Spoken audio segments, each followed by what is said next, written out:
So let's find out more about these treasures. Fourth largest country which is harnessing this wind energy, non-renewable source of energy. Salt water is known as saline water. Otherwise urban area में तो कोई इसको use करता नहीं है. देखो जिस phone में आप देख रहे हो वीडियो उसमें गोल्ड है, छुपा के रखना उसको.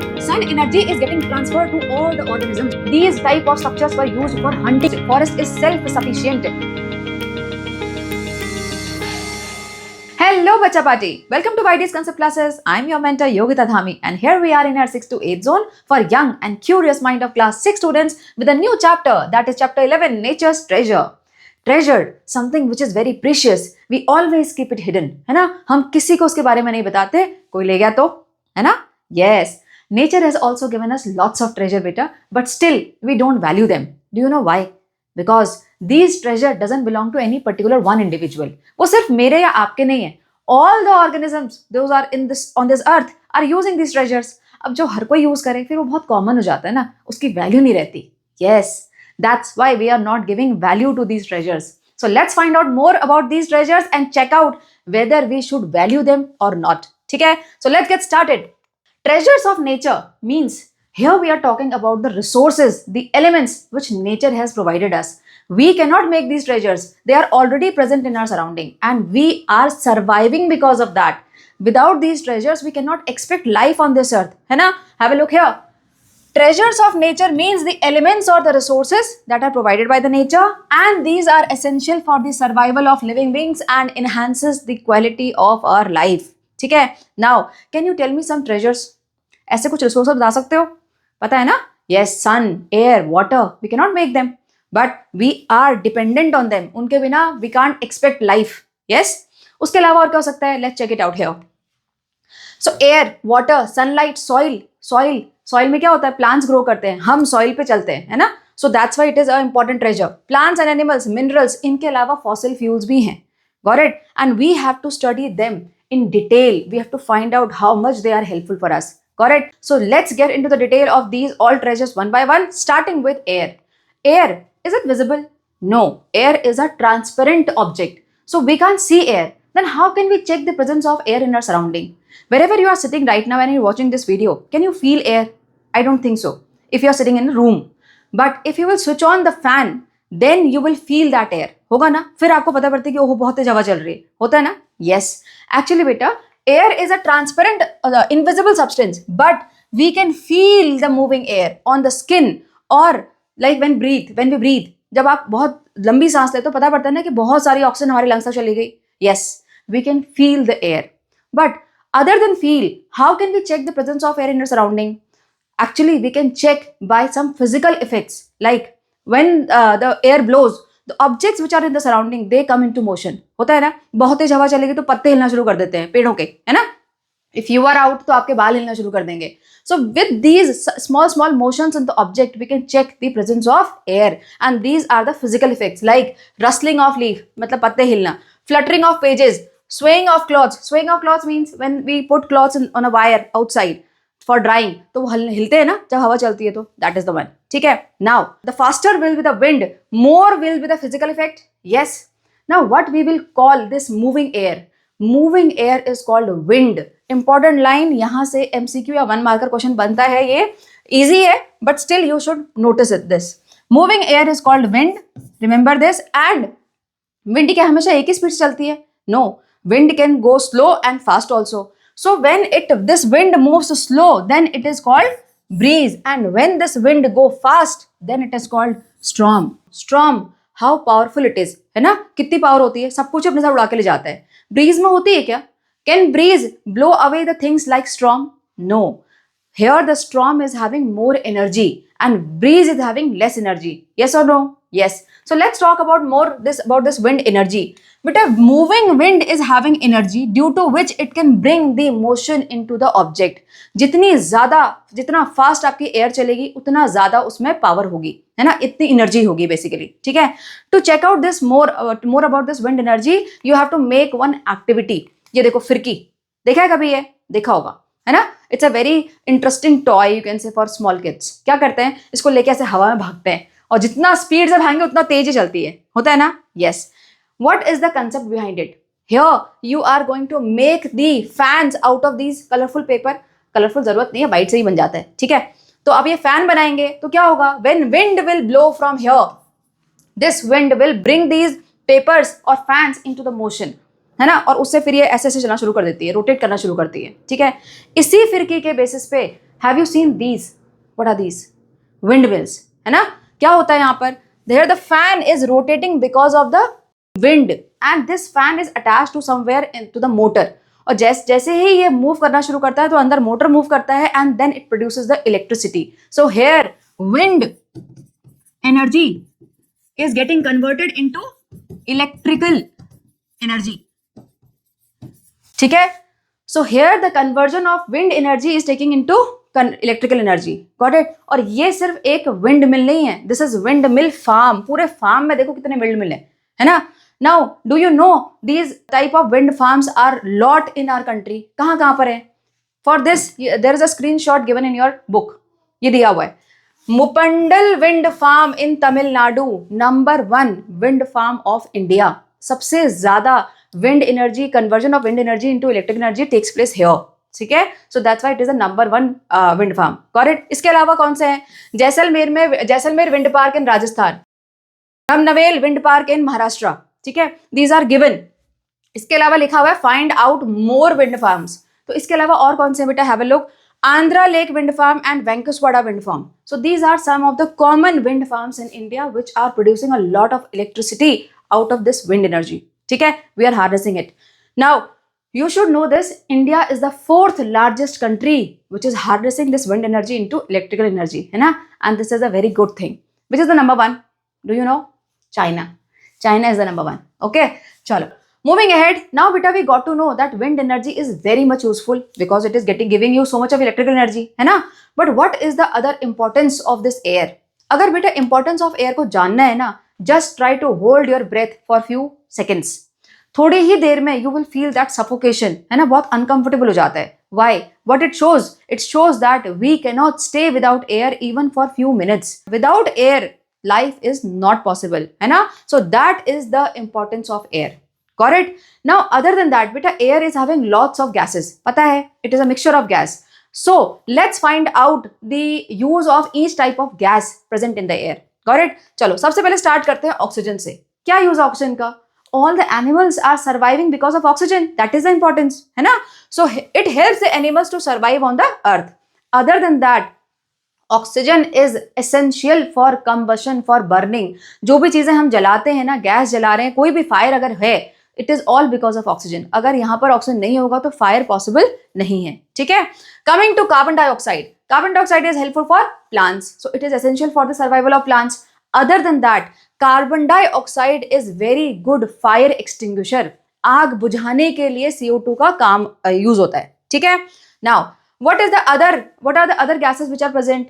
Nitrogen is the most abundant, है ना, लेकिन उसका कोई यूज है क्या? ना तो हम इनहेल करते हैं, ना तो हम एक्सहेल करते हैं, क्या फिर कहाँ यूज है? एक्चुअली बेटा, नाइट्रोजन का डायरेक्ट यूज हम नहीं कर पाते, but it is very much useful. आगे जाके नाइट्रोजन साइकिल पढ़ोगे तब समझ में आएगा। बस अभी इतना याद करो कि yes, nitrogen present in the air is also useful by the help of nitrogen cycle. Got it? चलो, ये तो था हमने कंपोनेंट के बारे में पढ़ लिया, ठीक है। Now other than this, what are the other uses of air? बेटा, everything which is flying in the sky is all because of air. Vacuum में जाके कोई फ्लाई कर सकता है क्या? No. Birds, parachutes, aeroplane, whatever it is flying, it is all because of the air. Got it? इसके अलावा sailing of boat, जो बोट चलती हैं, it is again air is helpful there. Got it? So these are the importance of air that you should know. Got it? Now here we have understood about the components of air, है ना, उनके क्या क्या use थे हमने पढ़ लिया। But what is the quantity of these all gases which are present in the air? Let's find out with the help of composition of air. ठीक है बेटे, composition का मतलब क्या होता है? Composition of air shows the percentage of different gases present in it. Now, what is the meaning of percent? Do you know? If you know, comment right now. क्या होता है percent मतलब? Percent मतलब होता है 100 में से, है ना? So here percentage means the number of parts out of 100. Let's say I am saying 5% of object A. कोई ऑब्जेक्ट ए जो कि 5% है, क्या मतलब इसका? Out of 100, 5 number of quantity is of that object A, है ना, यही तो परसेंट का मतलब है। Now let's check it out. Let's say there are 100 boxes here, है ना। अब 100 बॉक्स में से 78 are these white one It means whatever this white is representing, that is 78%. Have a look here. This white is representing nitrogen. So 78 boxes means 78% of nitrogen. है ना? 21 orange boxes means 21% of oxygen. ठीक है, last वाला box देखो, maximum red है, थोड़ा सा बिल्कुल ब्लैक है, ये भी बहुत ज्यादा हो गया है, इससे भी कम होना चाहिए था, लेकिन आपको दिखाने के लिए थोड़ा ज्यादा कर दिया है. ठीक है, so red part is representing other gases and water vapours 0.96%. ठीक है, this black part is representing the carbon dioxide that is just 0.04%. और बेटा यहां से एक क्वेश्चन बनता है एमसीक्यू का, बिकॉज ये 0.04% कैसे देते हैं? The percentage of carbon dioxide in air is 0.4, 0.04, 0.1, 0.01 ऐसे करके. ठीक है, तो वहां बच्चे कंफ्यूज हो जाते हैं. So remember it is 0.04. Am I clear? चलो, other than that the same composition of air can be seen with the help of pie chart. ये बहुत देखा होगा, पहले से पढ़ते आ रहे हो, है ना? So same thing is written here, and here all the uses and the percentage of the same gases are written. We have already discussed. Got it? With this, we are done with this treasure of nature, that is air. And I hope you got to know the importance of air, and you will try to save, means not to pollute this air. Got it? Chalo. Moving ahead, next treasure of the earth, that is water. Yeah. All this blue part, it is showing that everywhere it is water. Water in the earth is 71%. Yes, 2/3 of our earth is covered with water only. अगर space में जाके देखो ना तो पूरी अर्थ blue दिखाई देती है, इसीलिए हम अरे अर्थ को क्या बोलते हैं? Blue planet. You must be aware, है ना? Yes, earth is known as blue planet. Water covers about 2/3 of the earth surface. अब लेकिन इतना सारा पानी है, फिर हम क्यों इतने स्लोगन बनाते हैं save water? Because here the water whatever is present, maximum amount is present in the sea and ocean. और sea and ocean का पानी कैसा होता है बेटा? नमकीन, है ना? It is salty. Salt water is known as saline water. It's a very very important line. Saline water क्या होता है? इस पे क्वेश्चन आते हैं बहुत बार 6th क्लास में. ठीक है, so remember this. Saline water means salty water. ठीक है, so oceans और sea में कैसा water होता है? Saline water. Got it? चलो, now can we use the saline water? आप नमक पानी हमेशा पी सकते हो क्या? No, we cannot use the saline water. It is not suitable for domestic, agriculture or industrial use. So what do we need? We need fresh water. ठीक है, we need fresh water. अब fresh water में क्या problem है? Problem ये है बेटा, अगर हम पूरे वाटर को 100% काउंट करें, अगर सपोज करो हमारे अर्थ में पूरा 100% वाटर है, उसमें से 97% is this saline water.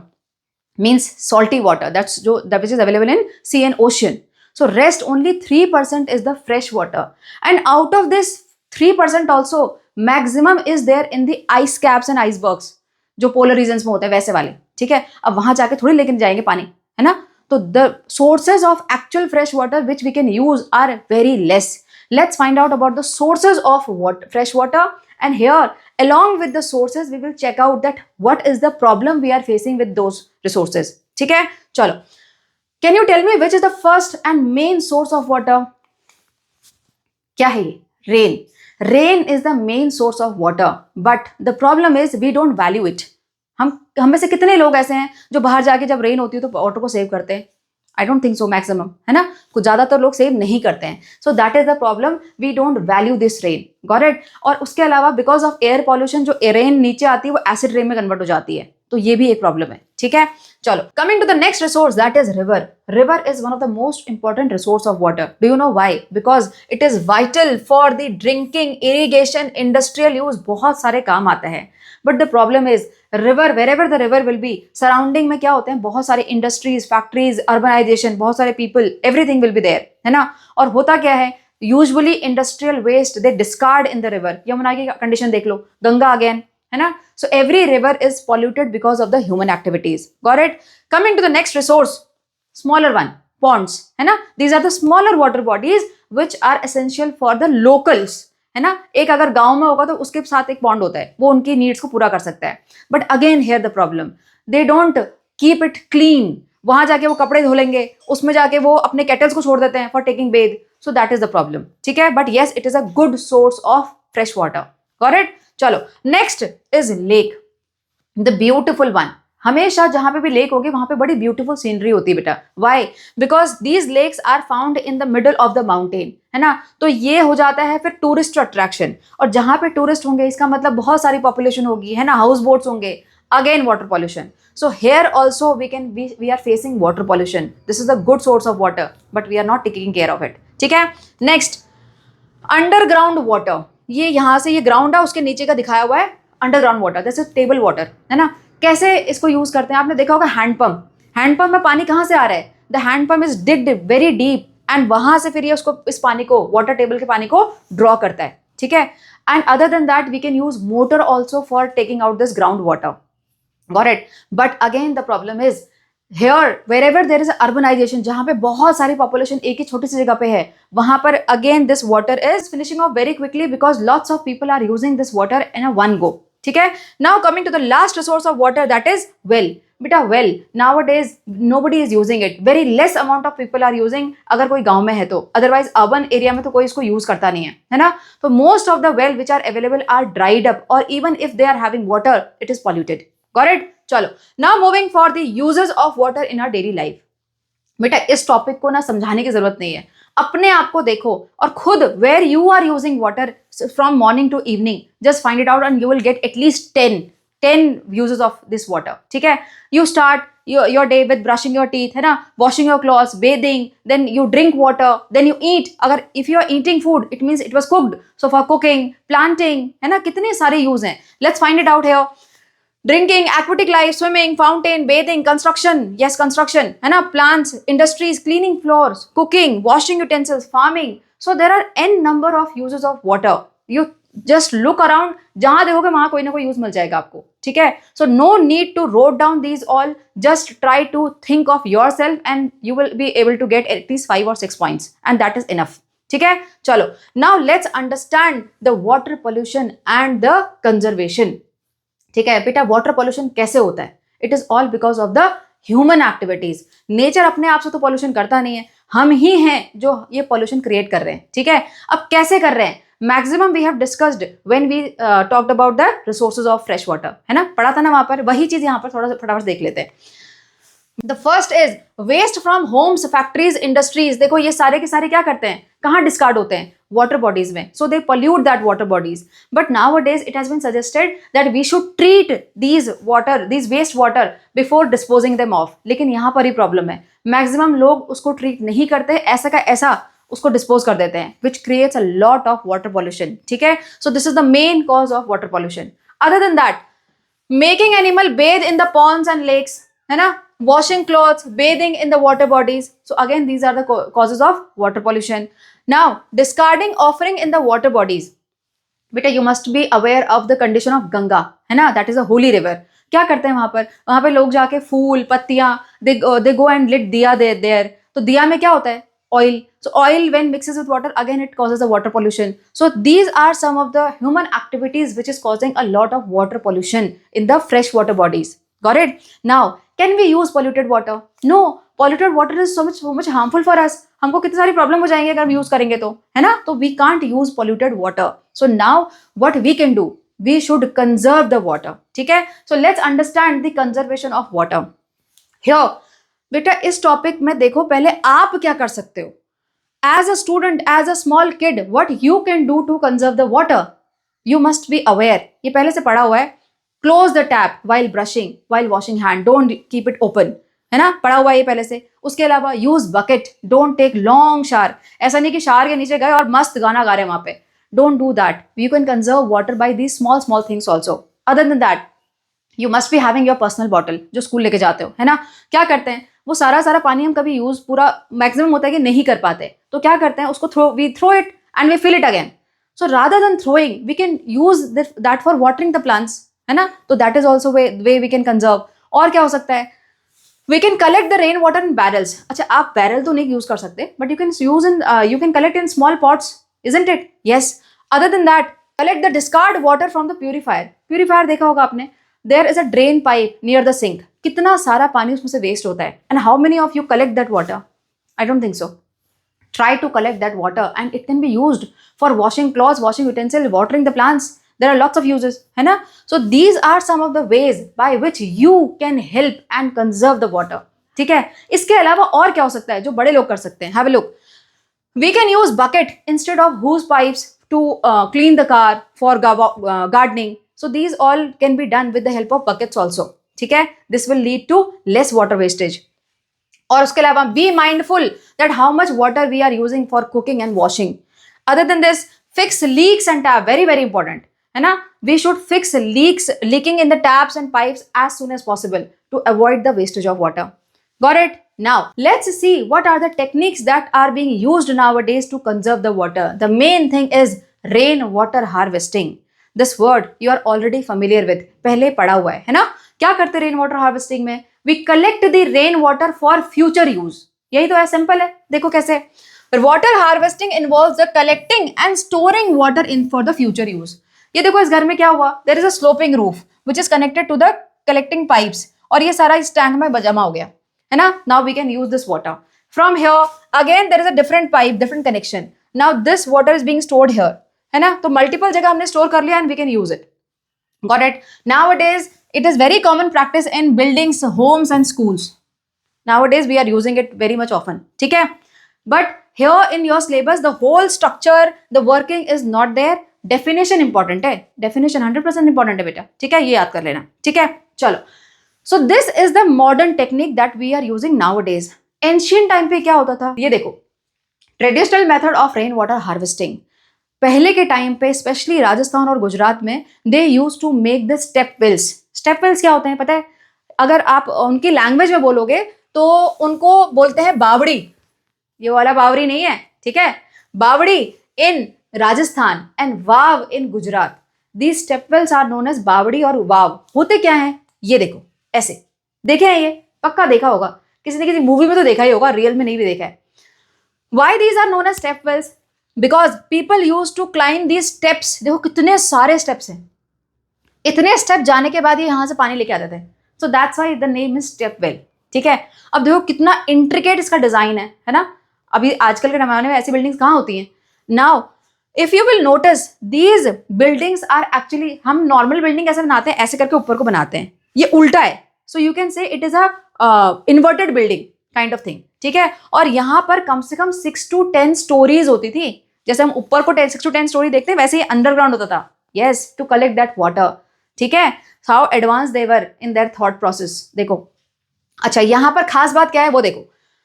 These step wells have unique system of water harvesting. ये भी water harvesting का ही टेक्निक था. Here only rain water was not stored. यहाँ पर होता क्या था, आसपास जितनी भी रिवर या वाटर बॉडीज होंगी वहां से वाटर सीप होके अंदर आ जाता था. कैसे? Because the walls of the trenches, the long जो भी इनकी वॉल होती थी, they were having the such blocks which allow the seepage of water. ऐसे टाइप के ब्लॉक से बनाया जाता था जो वाटर के इनलेट को अलाउ करे. ठीक है. And this is important. ये आपका पक्का 100% you will see this in examination. ये वाला specially baoli and vav, where they are found more often, Gujarat. और ये वाला देखो, ये तो दिल्ली का है, Agrasen ki Baoli. Yes, this is called Agrasen ki बावड़ी.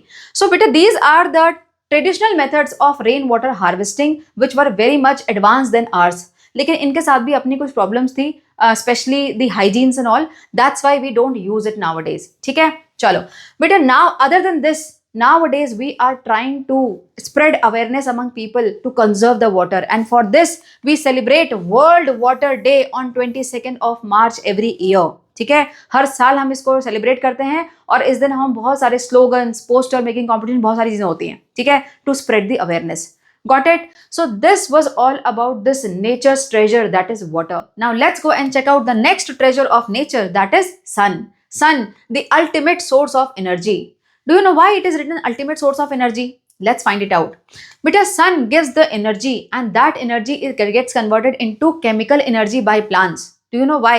By the process of photosynthesis. Plants make food, है ना? And food is a type of chemical. So here the sun energy is getting converted into food, that is chemical energy. That food is eaten by the herbivores. So energy gets transferred. These herbivores eaten by carnivores, again energy transfer. All the organisms die one day, so then goes to the decomposer. So what is happening? Sun energy is getting transferred to all the organisms. That's why sun is the ultimate source of energy. Got it? Other than this, what else? How the sun is giving us energy? Sun gives us heat, the warmth, isn't it? So that is also one form of energy. But this heat or warmth, we can harness it in many ways. Let's find it out how. Solar panel, you must have seen these nowadays. It is a very common practice. हर लोग अपने घर में छत पे लगाते हैं ये for heating the water, for getting the electricity, है ना. Solar panels, what happens? Solar panel harnesses the sun's heat energy and generates electricity, isn't it? Other than this, the sun energy can also be use directly for cooking. ये देखो आजकल इस तरह के solar panel आते हैं, ये advance वाले. देखो सारा का सारा सन एनर्जी ये कन्वर्ट करके इसको यहाँ पर जो भी फूड होगा उसको ये कुक कर लेते हैं. ठीक है. So this is solar cooker. Got it? Other than that, you must have seen tides and waves in this oceans. Those tides and waves are all because of this sun only. ठीक है. Wind which blows, again it is all because of the sun. इसके पीछे का reason जो science है वो आगे जाके पढ़ोगे, but yes you should know that sun energy is only the reason why we can see the tides and the wind. ठीक है. So that's why sun is the ultimate source of energy. But the best part is we cannot destroy, we cannot pollute this energy, है ना. बाकी सारे के सारे जो natures के ट्रेजर हैं हम उसको खत्म कर लेते हैं या फिर उसको हम डैमेज कर सकते हैं, but this is the one which is still there with us, isn't it? Now let's go for the next treasure of nature, that is forest, the lifeline, है ना. क्या होता है फॉरेस्ट में? बेटा फॉरेस्ट को अगर कभी बाहर से देखो ना तो बड़ा शांत सा लगता है ना, लेकिन अंदर जाओ तब उसकी असलियत पता पड़ती है. How interesting the forest is, so much of variety of living organisms you will see there which we can't see in our daily life. अगर कभी नेशनल ज्योग्राफी में ऐसे फॉरेस्ट का कुछ दिखा रहे हो ना तो बिल्कुल ऐसे आंखें खुली खुली रह जाती हैं. We get so amazed. Yes, या एक्चुअली होता क्या बेटा, forest is having lots of diversity of life inside it. अलग अलग तरीके के plants, animals, insects, you will see such variety inside, isn't it? And forest is self sufficient. वहां पर जो भी एनिमल्स रहते हैं ना उनको फॉरेस्ट से बाहर आके किसी भी काम के लिए आना नहीं पड़ता. कोई food, nothing, everything is available inside the forest. हम देखो अगर एक छोटी सी सोसाइटी बनाते हैं तो वहां पे घर बन जाता है, but still for our needs we have to go out of the society. But in forest is self-sufficient. Everything is available inside for each and every organism there. Got it? देखो, the diversity of life forms in the forest ensures that every living being gets enough food. ठीक है. वहां पे पूरी की पूरी food chains चलती है वहां पर, from plants to herbivore to carnivore to omnivore, everything. ठीक है. Next, forest are crucial for maintaining the balance of the nature. ये तो पता ही है आपको. Forest, trees gives us lots of oxygen, है ना. उसके अलावा wherever there are forests there is a lots of rainfall, so forest brings the rains also. कैसे? because of by the transpiration. आगे जाके पढ़ोगे. ठीक है. चलो. now other than this, forest serve as a natural home for those wild animals, है ना. अगर फॉरेस्ट देखो, अगर कई बार होता है, सुना होगा आपने कि टाइगर, लायन जो है वो सिटीज में आ रहे हैं. कैसे आ रहे हैं? Because we are cutting the forest, we are taking their home, so now they are coming to our home, है ना. So the forest serve as a natural home for many this wild animals, birds, insects and all. Got it? Now things that we get from the forest. अभी तक तो हमने ये पढ़ा कि वहां पे जो एनिमल्स रहते हैं, अब हम थोड़ी फॉरेस्ट में जाके रह रहे हैं, तो हमें क्या फायदा है फॉरेस्ट से? बेटा the main thing is oxygen. That is the life line for us, isn't it? So oxygen we are getting from the trees. Rainfall, ये तो मैंने आपको 2 बता दिए. अब इसके अलावा बताओ और हम क्या ले सकते हैं फॉरेस्ट से? देखो, we get food, lots of variety of plants are there, है ना, that can be used in food. Other than paper, paper are made from the trees itself, है ना. तो paper, spices, wood is used, and then rubber, gum. So these are the items that we get from the forest. इनमें से at least 3 या 4 आपको याद होने चाहिए. ठीक है. वैसे याद होंगे पहले से, but still I am telling you. ठीक है. चलो. Now what are the threats to the forest cover? हम क्यों पढ़ रहे हैं फॉरेस्ट के बारे में? What are the threats? Why nowadays we are cutting the forest? Let's find it out. बेटा the main reason for this cutting is urbanisation, the increase in population. Population बढ़ रही है, सबको घर चाहिए. घर कहाँ से आएगा? कोई एरिया भी तो चाहिए ना. तो people are cutting this forest for urbanisation, for making the big big buildings. ठीक है. So main thing is urbanisation. अब अगर अर्बनाइजेशन होगा यानी घर बनेंगे तो फिर वुड भी चाहिए उसमें कंस्ट्रक्शन के लिए, है ना.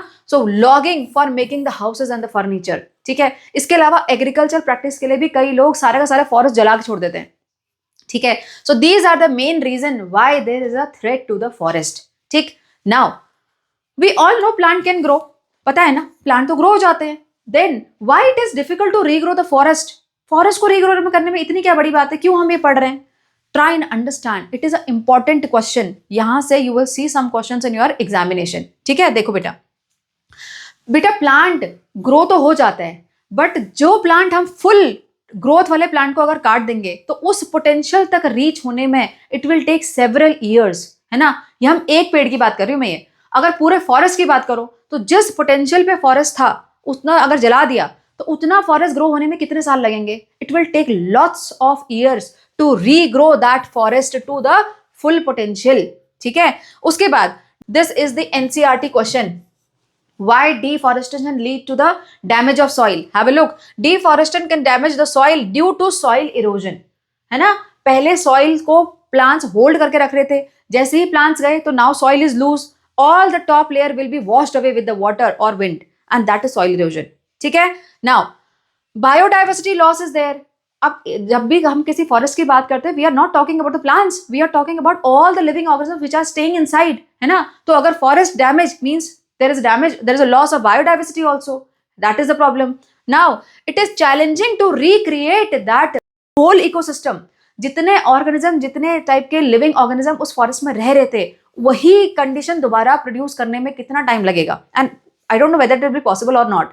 Got it? So that's why there is a threat to the forest. Am I clear? Now, what we are trying to save these trees. बेटा देखो, वाटर सेव करने के लिए हम वर्ल्ड वाटर डे सेलिब्रेट करते हैं, है ना. ऐसे अर्थ डे भी होता है. तो फॉरेस्ट के लिए क्या होता है? फॉरेस्ट के लिए we are celebrating the festival for forest, जिसको कि हम वन महोत्सव भी बोलते हैं. ठीक है, कब सेलिब्रेट होता है पता है? जुलाई में, first week of July. Very very important, यहां से 1 मार्कर एमसीक्यू आ सकता है. ठीक है, 1 to 7 जुलाई ये वन महोत्सव सेलिब्रेट करते हैं, पूरा week. It's a 1 week programme. और इसमें आप लोगों ने भी किया होगा, स्कूल में जाके हम ना प्लांट्स के सैपलिंग लगा के आते हैं, फोटो खींचते हैं, and then we write slogan, the special assembly होती है उस पे. Yes, why we are doing this to spread the awareness among the people, है ना, so that more and more people will plant trees. The cutting of trees can be stopped. Got it? देखो यहाँ पर, during this festival new plants and trees are planted and awareness about the respecting forest is raised. Got it? Now the aim is, what is the aim of this festival? The aim is to increase the green cover of this earth and encourage communities to take part in the forest conservation effort. ठीक है. Now here we are talking about communities which are conserving the forest. बेटा इससे पहले भी there were lots of campaign जहां पे मिलकर सारे लोगों ने फॉरेस्ट को कंजर्व करने का ट्राई किया था. And one such movement is called चिपको आंदोलन. चिपको मूवमेंट बोलते हैं इसको. कहाँ शुरू हुआ था पता है? This was in the Uttarakhand. पहले वो उत्तर प्रदेश था, उस टाइम पे उत्तर प्रदेश बोलते थे, अभी वो उत्तराखंड है. तो Chipko movement was started by Chandi Bhatt and Sunderlal Bahuguna.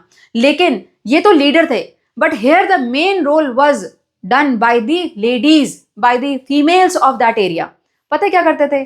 whenever people used to come for cutting the trees, they used to go and hug the trees by making the chain. तो होता क्या था? वो चिपक जाते थे पेड़ से आगे to save those trees. ठीक है, that's why the name is Chipko movement. Got it? Now, beta these forest or the plants, where they are growing on the soil. So soil is also important. Without soil, though, we can't expect the growth of the plants, isn't it? So let's go and find out more about the next treasure, that is soil, rocks and minerals. Because soil, rocks and minerals are the important natural resources that are found on the earth crust. अभी हम earth crust पे आ गए. ठीक है? Here the soil is the precious resource that supports a wide variety of plants, also animals. And now why animals? We are terrestrial animals. हमको पानी में छोड़ दो क्या हम रह पाएंगे? We can't survive in the water because we are terrestrial. We need land. Land means we need soil. So soil is not only important for the plants, it is important for the animals also. Got it? Now what all is present inside the soil? कभी lens लगा के देखा soil को? देखना. You will see these all things inside the soil. क्या क्या? Sand, insect, worms, microorganisms, dead and decaying matter, ये सारी चीजें आपको सॉइल में मिल जाएंगी. ठीक है, बट क्या ये सारी चीजें हर टाइप के सॉइल में एक जैसे मिलते हैं? Is every soil is same? No, everywhere the soil is different. 2 soils you are already familiar with, sand and clay. पता है ना कितना डिफरेंस होता है? सैंड बिल्कुल भी पार्टिकल सारे अलग अलग होते हैं. Clay, it is so sticky, isn't it? Yes. So there are lots of variety in the soil also. अलग अलग जगह पे आपको अलग अलग सॉइल मिलेगा. देखो यहाँ पर soil samples taken from different location can very in colour because they contain different material. उनके अंदर अलग अलग चीजें हो सकती हैं. देखो कैसे, these are some of the samples from different places. कितना वेरिएशन है, देख रहे हो, है ना. अभी यहाँ पर सैंड और क्ले नहीं है. अब ये सॉइल बना कैसे, how the soil is formed. Soil is formed from the rocks. ठीक है, देखो how soil is formed. As I told you, soil is formed from the rocks. But how, ऐसे जाके हैमर मारो उस पर और 2 टुकड़े हुए, बन गया soil. No, here we are not talking about hammering और क्विक रिस्पॉन्स. बेटा soil is formed from the rocks over the period of time, like thousand of years are required to make the soil from the rocks. ठीक है, देखो कैसे soil is formed over the 1000 years through the gradual breakdown of rocks by the natural forces like sun, water and living organisms. बेटा देखो sun से क्या मिलती है, हीट एनर्जी. दिन के टाइम पे, during the night time it becomes very cold, so hot and cold daily it is happening. Due to this change in weather, what happens, the upper layer of the rocks becomes very weak, है ना.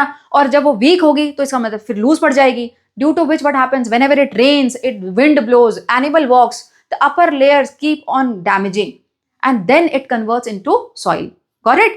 चलो, different soils are suited for different purposes. Some soils are excellent for growing the specific variety of plant. Her plant के लिए भी देखो कितनी variety of soil चाहिए. किसी को सैंडी सॉइल चाहिए, किसी को ज्यादा पानी होल्ड करने वाला सॉइल चाहिए, है ना. तो प्लांट्स की भी वैरायटी होती है. Other than that, some soil are better for making bricks, for construction they are used, है ना. तो that soil can have different type of uses. Forest are the home of variety of soil. Now we got to know that soil is made up from rocks, है ना, and soil is an important treasure of nature. So it means rock is also important treasure of nature, isn't it? So let's find out more about the rocks and their uses. But rocks are essential part of our environment. We got to know where they are used. They are basically used for construction, but depending on their variety, again उनका construction में भी use अलग अलग तरीके से हो सकता है. देखो कैसे, और यहां पर दिस इज इंपॉर्टेंट, ये नाम जो हम पढ़ेंगे आगे रॉक्स के वो इंपॉर्टेंट हैं पक्का. You will see one question. देखो slate, these type of rocks, देख रहे हो ये, these are rectangular pieces, plain rectangular pieces. Slates are used for roofing. आपने इस तरह की छत भी देखी होंगी. तो slates are used for roofing. Next, laterite used for making bricks. The red one, ये ब्रिक्स वाली जगह पे ये पक्का आपने देखा होगा, इस तरह से ढेर लगा होता है ना. So laterite is used for making bricks. इसके अलावा rocks like granite. Where is granite out of these all? Granite, this is the one. ठीक है, ये है आपका granite, या वाला. Sandstone is this one. Marble, this one.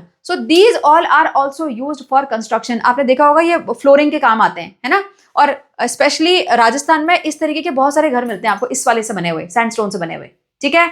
Now, other than that, these are nowadays we are using. But in ancient time also, rocks were very much useful for the human. Why? Human used to make these kind of, what are these? Weapons एक तरीके से कह लो आप. Rocks have been used by humans for thousands of years for making the hand axes and the arrowheads. ये किसके लिए use होते थे? These type of structures were used for hunting the animal. ठीक है, तो ancient time पे यानी पहले के टाइम पे humans इसको यूज करते थे rocks को for making these all. Got it? So this was all about the rocks. Now going for the minerals. Rocks are having minerals also. Have a look. What are rocks made up of? But rocks are basically made up of minerals, and minerals are the basic smallest building block of these rocks. अब मैंने ये क्या बोला? Let's try and understand. ये वाली picture क्या दिख रही है? ये यहाँ पे रॉक तो दिख रहा है हमको, बाकी क्या है बताओ? बाकी is one of the very important treasure जिसको हम सबसे ज्यादा संभाल के रखते हैं. बाकी किसी को संभाले नहीं संभालें, इसको पक्का संभालेंगे. क्या है ये? Gold. This is a gold mine. So what it is? It is a mineral which is present in the rock. ठीक है. Have a look here. These are also some of the varieties of mineral that we get from the earth crust, from these rocks only. ठीक है. Now, important metals like aluminium, gold, copper, iron are extracted from minerals. What does it mean? बेटा mineral में होता क्या है? Minerals में ही ये सब मिलते हैं. But when we take out from the earth crust these minerals, they are not in the pure form. है ना, ऐसा थोड़ी कि आपने खोदा और सीधे एल्यूमिनियम मिल गया हमको, है ना, गोल्ड मिल गया. यहाँ पे देखो, यहाँ पे गोल्ड तो है बट साथ में कितना सारा अदर इम्प्योरिटीज भी तो है ना. So what happens when we get these minerals from the earth crust, we purify them. जो भी अनवांटेड चीजें होती हैं हम उनको हटा देते हैं, and then we take out the pure form of these metals. ठीक है। Now here one very interesting thing is given, देखो mobile phones contain several minerals like gold, silver, copper. देखो जिस फोन में आप देख रहे हो वीडियो उसमें गोल्ड है, छुपा के रखना उसको, ठीक है। Okay, the gold is in very less quantity, it is not much. ऐसा नहीं कि पता बड़ा फोन तोड़ ताड़ के गोल्ड ढूंढने लग गए, don't do that. Now let's go for the next treasure of the nature, that is fossil fuels. Beta, what is fossil fuel? How we will define it? Fossil fuels are source of energy. अगर कोई simply एक line में define करने के लिए बोले तो these are the source of energy. ठीक है? Now let's find out in detail about these. An energy source formed in the earth crust from decaying organic matter over the period of millions of years. बेटा देखो millions of year लगते हैं fossil fuel को बनने में। जो आज हम fossil fuel यूज कर रहे हैं वो millions of years से बन रहा है, तब जाके हमको मिला आज, ठीक है।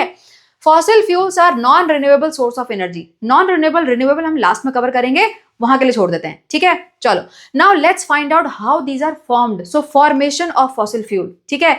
Fossil fuels are formed from the prehistoric remain. बेटा prehistoric क्यों बोला? देखो हम हिस्ट्री पढ़ते हैं ना, तो कितनी साल की पढ़ते हैं? 5000 ईयर, है ना, इतनी हिस्ट्री हमको पता है। उससे पहले तो यहाँ पे तो मिलियंस ऑफ ईयर चाहिए ना, यानी कि हिस्ट्री जितनी हमको पता है उससे भी पहले की बात हो रही है ये, got it? That's why prehistoric remains.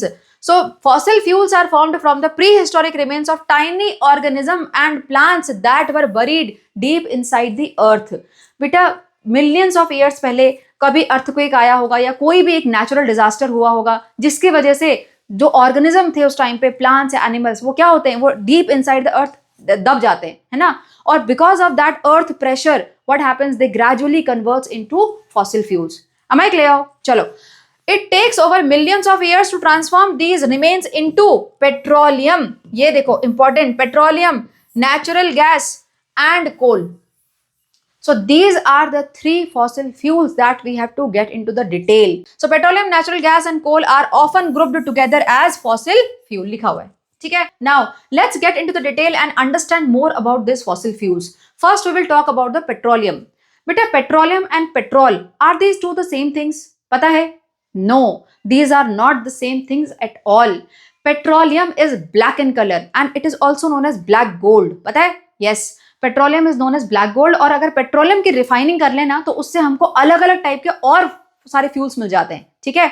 देखो कैसे, पेट्रोलियम की रिफाइनिंग से we can get kerosene, diesel, petrol, LPG. So देखो petrol is one of the product of petroleum, they are not the same thing, got it? चलो फटाफट से इनका use देखते हैं, ये यूज कहाँ पे इनका यूज होता है। एलपीजी, एलपीजी का यूज कहाँ होता है? घर में आता है ना cylinder, that is LPG, liquefied petroleum gas, liquefied petroleum gas, ठीक है। पेट्रोलियम से बना हुआ है इसलिए पेट्रोलियम गैस बोलते हैं, गॉट इट? कहाँ यूज होता है? As a fuel for cooking, ठीक। पेट्रोल कहाँ यूज होता है? सारे व्हीकल्स में, यूजुअली लाइट व्हीकल्स में। ट्रक में पेट्रोल यूज नहीं होता, कार्स में, स्कूटर्स में या फिर बाइक में, इनमें, ठीक है। देखो as a fuel in light vehicles. Diesel, diesel is used in heavy vehicles, जितने भी बड़े बड़े व्हीकल्स होते हैं ना, जैसे ट्रक, कार में तो होता ही है, ट्रक, बस, इन सब में डीजल का यूज होता है, ठीक है। So it is a fuel for cars, heavy vehicles. Coming to kerosene, kerosene is used for again cooking, kerosene वाले स्टोव भी होते हैं। उसके अलावा it is used for lighting, कभी भी आग जलानी हो ना तो सबसे पहले क्या बोलते हैं? केरोसिन लेके आओ, है ना। तो कभी भी आग जलाने के लिए केरोसिन का यूज होता है, तो for lighting. Now other than that it is a jet fuel. Kerosene is also known as aviation fuel, ये जितने भी एयरक्राफ्ट होते हैं, जेट होते हैं ना, उनमें केरोसिन का यूज होता है, ठीक है। चलो next go for the natural gas. बेटा natural gas is used for cooking and generating electricity, ये तो कॉमन है। Other than that nowadays it is used as CNG, full form, very very important, compressed natural gas, ठीक है। CNG कहाँ use होता है ऐसे सीएनजी की फॉर्म में? व्हीकल्स में। Why we are switching to CNG? Petrol और डीजल तो है ही ना, सीएनजी पे क्यों जा रहे हैं? Because CNG is less polluting, ठीक है। यहाँ पर बहुत सारे पॉल्यूशन होता है इनको यूज करने में, पेट्रोल और डीजल को, लेकिन सीएनजी में उतना पॉल्यूशन नहीं होता, that's why we are switching over to CNG, ठीक है। Here you should know the difference between LPG and CNG. बेटा LPG is the product of petroleum, जो फॉसिल फ्यूल है वो पेट्रोलियम है, एलपीजी सिर्फ उसका प्रोडक्ट है। Here the natural gas is itself a fossil fuel, ठीक है। चलो नेक्स्ट गोइंग फॉर कोल। कोल तो बहुत सिंपल है, पता ही होगा, है ना। देखो mainly nowadays mainly coal is used for producing the electricity, ठीक है, पहले बहुत काम आता था, कुकिंग के लिए भी लोग यूज करते थे, है ना, for steam engine it was used, but nowadays it is mainly used for electricity. Am I clear? चलो moving ahead, next transition in cooking fuels from traditional to modern. बेटा ट्रेडिशनल टाइम पे cooking के लिए क्या क्या use होता था? Usually woods, है ना, अभी मैंने बताया कोल भी यूज होता था, isn't it? Nowadays we are using LPG, CNG, isn't it? Why there is a transition? Have a look here. Traditional cooking fuels, what were that? They were used in past time. Traditional मतलब past time. Modern, these are used nowadays, है ना, ये differentiation form में बता रही हूँ आपको, so that you can comprehend in a better way. क्या यूज होता था फ्यूल के फॉर्म में? क्या यूज होता था? Coal, wood and dung cakes as a fuel. Dung cakes मतलब जो काउ डंग होता था, है ना, उसको ही हम सुखा के ऐसे प्लेट टाइप बना देते, फिर उसको जलाते थे, so that was used as a fuel. Here natural gas and liquefied petroleum gas, देखो फुल फॉर्म दिया हुआ है दोनों का, liquefied petroleum gas, nowadays these are being used for cooking. ठीक है, प्रॉब्लम क्या थी? These materials were common but not very clean for the environment. Not only for the environment, जो बना रहा था ना खाना उसके लिए भी बहुत प्रॉब्लमेटिक थे बेटा, क्योंकि बहुत सारा स्मोक जनरेट होता है इनको यूज करने में। ठीक है, here these fuels are less polluting and more efficient in making. That's why these are the better choice nowadays, है ना, इसीलिए हम इनको यूज कर रहे हैं obviously. Got it? चलो next, going for the importance of natural resources and human made resources. बेटा what is the difference between the natural resources and human resources? Natural resource तो समझ में आ गया, which are provided by the nature obviously, है ना, those are natural resources. What are human resources? अब देखो ह्यूमन रिसोर्सेज मतलब first of all they are man made. ठीक, अब क्या है ऐसे रिसोर्स जैसे कि बल्ब और TV, washing machine, these are the human made resources, है ना, that we are using. Gym, that is a human made resource, but all those human made resource are depending on natural resource. Bulb का क्या करोगे अगर electricity नहीं होगा तो, है ना, तो इलेक्ट्रिसिटी कहां से प्रोड्यूस हो रही है? Again we are using natural resources to produce that electricity. ठीक है, so human resource can not work without the natural resource, so the top priority is saving the natural resources. Got it? Then only these human resources can work. Got it? चलो let's check out now types of natural resources. बेटा हमने अभी तक सारे के सारे जो हमको treasures मिले हुए हैं इस नेचर के वो हमने पढ़ लिए, but still we can categorize them into two categories. The first one is renewable resources and the second one is non-renewable resources. नाम से समझ में आ रहा है, इंग्लिश से समझ में आ रहा है। रिन्यूएबल मतलब जो रिन्यू हो सकता है, हम कॉन्ट्रैक्ट रिन्यू करते हैं ना, बोलते हैं ना रिन्यू, तो रिन्यू मतलब जो दोबारा रिपीट हो सकते हैं, बन सकते हैं। ठीक है, रिन्यूएबल। नॉन रिन्यूएबल मतलब जो दोबारा जल्दी नहीं बन सकते। And here when we are talking about जल्दी बन सकते हैं, it means we are talking about a human life span. इनका कैटेगराइजेशन ह्यूमन लाइफ स्पैन के बेसिस पे है, मतलब आपकी लाइफ में रहते रहते ये रिन्यू हो जाते हैं, ये वाले रिन्यू नहीं हो पाते हैं। ठीक है, अब देखो कैटेगराइज कैसे होता है। First, these resources are replenished by the nature within the reasonable period of time. मतलब मैंने क्या बताया, आपकी लाइफ टाइम में विद इन 5-6 ईयर्स ये रिन्यू हो जाएंगे, ये हमें पता रहता है। ठीक है, नॉन रिन्यूएबल क्या है? These resources take millions of years and found in limited quantities. कौन से होंगे बताओ, कौन से एग्जाम्पल होंगे नॉन रिन्यूएबल में जिनको मिलियंस ऑफ ईयर लगते हैं? फॉसिल फ्यूल्स, ठीक है, petroleum, natural gas, coal, these are the non renewable resources. यहां पर क्या होगा रिन्यूएबल में? सन एनर्जी, विंड एनर्जी, है ना, these are the renewable resources. इसके अलावा वाटर भी रिन्यूएबल रिसोर्स में आता है, लेकिन that depends on how wisely we are using. Got it? चलो, so these can be replenished with in a human time span. Human time span में ये हो जाएगा। यहां पर क्या होगा? once used they cannot be replenished within the human time scale. Got it? Examples are air, water, forest, और यहां पर है coal, petroleum and natural gas. यहां से 100% you will see 1 question or 2 question, at least 2-3 marker का question बनता है यहां से। ठीक है, स्पेशली ये कि नॉन रिन्यूएबल रिसोर्स कौन कौन से हैं या फिर रिन्यूएबल रिसोर्स कौन से हैं, एमसीक्यू का क्वेश्चन पक्का बनता है यहां से। ठीक है, और हमने ये वाली स्लाइड, अच्छा यहाँ पे एक मिस कर दिया, These resources can be renewed and restored by natural process, है ना, नेचुरल प्रोसेस अपने आप बन जाते हैं, हम नहीं बनाते, नेचर ही बनाता है, उससे बन जाते हैं। यहां पर क्या होता है? These resources are once exhausted cannot be made and their limited availability makes it crucial to use them wisely. Because ये बहुत लिमिटेड क्वांटिटी में है तो हमें इन्हें वाइजली यूज करना चाहिए। Got it? ये हमने स्लाइड पहले से पढ़ी थी। And these all whatever we have studied here in the fossil fuels, these are non renewable source of energy, ये पता होना चाहिए। ठीक है, And with this, we are done with this lengthy chapter. I hope you were able to understand. Even then, if you are having any doubt, comment. I will try to revert back any question. ठीक है? Till then, take care and bye bye. Enjoy.